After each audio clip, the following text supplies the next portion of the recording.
Et l'élection présidentielle au Togo, c'est dans 3 semaines. La réélection de Faure Gnassingbé est-elle déjà écrite le 22 février prochain? Ou peut-on s'attendre à une surprise après la grave crise politique qu'a traversé le pays en 2017 et 2018? On en parle avec vous, Jean-Baptiste Plaka. Vous êtes journaliste et vous suivez l'actualité politique et sociale togolaise. Est-ce qu'on peut s'attendre déjà aujourd'hui à une réélection de Faure Gnassingbé?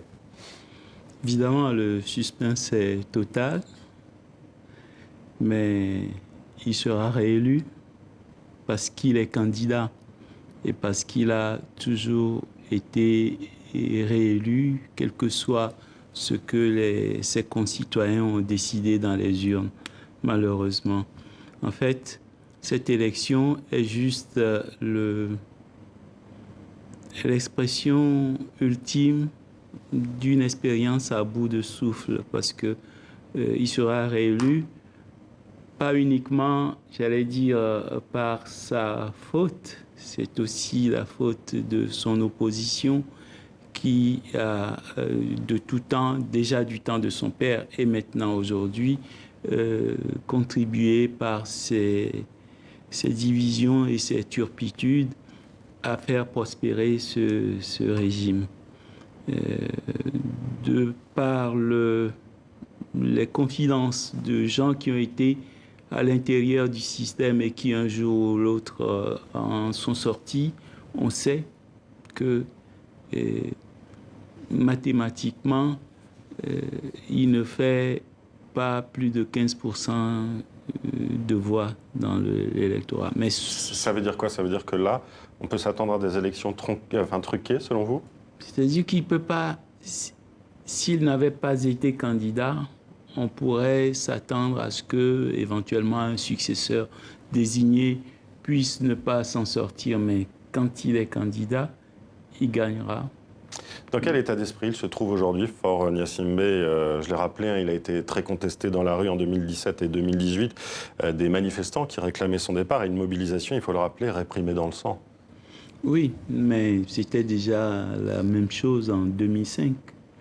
Il a été imposé par une armée qui n'a pas hésité effectivement à intervenir et à brutaliser, à tuer. On a compté jusqu'à 500 et peut-être plus de morts en 2005 pour son installation au pouvoir. Et donc, c'est un système qui perdure par la force et par, en quelque sorte, une violation permanente, y compris des textes que lui-même a acceptés et qui sont parfois des textes voulus par une assemblée aux ordres aujourd'hui, par exemple. Plusieurs partis d'opposition et des responsables de la société civile avaient appelé à la suspension du processus électoral. On va écouter pourquoi, justement, avec Éric Dupuis de l'ANC, le parti de Jean-Pierre Fabre.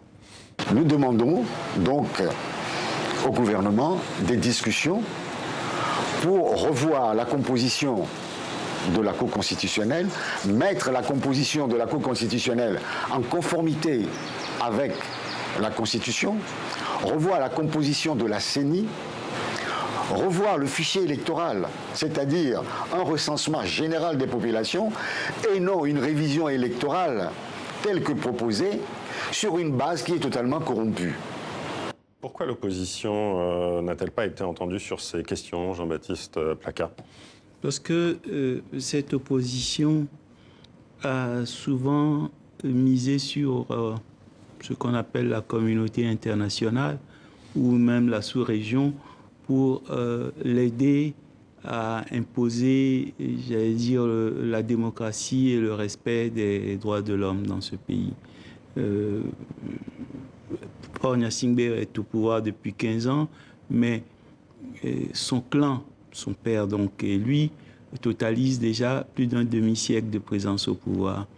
Et il a dit au moment de la campagne, de sa première campagne en 2005, que la consigne ultime que son père leur avait donnée, c'était que s'il lui arrivait quelque chose, qu'il ne s'occupe pas de son cadavre, qu'il s'occupe de sécuriser le pouvoir et de le garder. Et c'est ce qu'ils font. Comment vous analysez, vous, la stratégie de l'opposition togolaise pour cette présidentielle? Vous en parliez déjà tout à l'heure. Hein. Oui, oui. C'est-à-dire que cette opposition est multiple. Elle revêt des réalités contradictoires parfois. Et il y a des gens qui sont de vrais opposants. Il y en a beaucoup qui sont là avec leurs camarades le jour et la nuit de l'autre côté. Des opposants de façade. En train parfois même d'aller livrer des stratégies conçues ensemble au pouvoir en place. Et je pense que c'est malheureusement cette société qui est comme cela, avec beaucoup d'individualisme et une propension à pouvoir sacrifier l'intérêt général au profit d'intérêts de petits partis ou de clans, y compris dans l'opposition. Donc pas d'opposition unie. Où est Tikpi Hatchadam, l'opposant de Fornia Simbé et homme fort des manifestations de 2017? On avait beaucoup parlé de lui. Hein. Où est-ce qu'il est, Vous voulez dire physiquement? Et aussi dans le jeu politique, oui.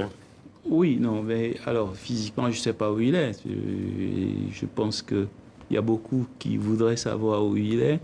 Et sur le plan politique, c'est peut-être celui qui a le plus ébranlé ce régime depuis, en tout cas, l'avènement de Fornia Simbé. Et je pense que c'est peut-être dans ce qu'il a tenté en 2017 que se trouve la solution au problème togolais, c'est-à-dire que la démocratie ne sera pas l'œuvre de la CEDEAO ou d'une quelconque communauté internationale.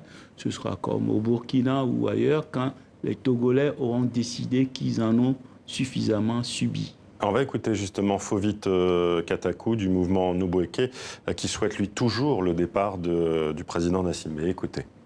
Trop longtemps, nous avons constaté que l'élection est devenue un outil de la pérennisation d'une seule famille. Nous voulons un changement pacifique à travers des élections, mais des élections transparentes qui vont respecter le vote du citoyen. Voilà, ça date de début décembre, hein, cette déclaration. Est-ce que si fort Nassimé est réélu, on peut s'attendre à une crise post-électorale, à votre avis? Non, parce que je pense que les populations sont désabusées, un peu épuisées aussi. Elles ne veulent pas revivre ce qui s'est passé il y a 2 ans. Ouais. Il y a pire que ça, c'est-à-dire que le problème du Togo aujourd'hui, du Togolais, c'est un problème de survie quotidien. Il y a des gens qui sont très à l'aise dans ce pays, mais il y a une immense majorité de Togolais qui vivent très mal et difficilement, qui ont cru à des possibilités de changement. Ils ont suivi des dirigeants, des leaders qui les ont parfois déçus. Certains se sont même ralliés au pouvoir au nom duquel, enfin, qu'ils combattaient. Donc des opposants, des leaders de l'opposition qui sont aujourd'hui avec le pouvoir et pour qui des gens sont morts. Donc cela signifie que il faut quelque chose de nouveau. Vous savez, personne n'a prévu ce qui est arrivé à Ben Ali en Tunisie ou à Moubarak en Égypte ou à Blaise Compaoré au Burkina. Cela signifie que quand un peuple en a vraiment assez d'un pouvoir, il sait se donner les moyens de s'en débarrasser. Mais les élections, sauf si ça se passe un peu à la congolaise, RDC, je veux dire, où le président décide de passer le pouvoir à quelqu'un de son choix, qui n'est pas nécessairement celui que ses concitoyens ont élu. Et sinon, tant que Fornia Simbé voudra garder le pouvoir et tant qu'il aura l'armée derrière lui, il le gardera jusqu'à ce que la population décide qu'il en sera autrement. Merci Jean-Baptiste Placat pour cette analyse avant l'élection du 22 février. Et je rappelle d'ailleurs, pour suivre vos propos, que 10 000 gendarmes et policiers sont déployés pour ce scrutin.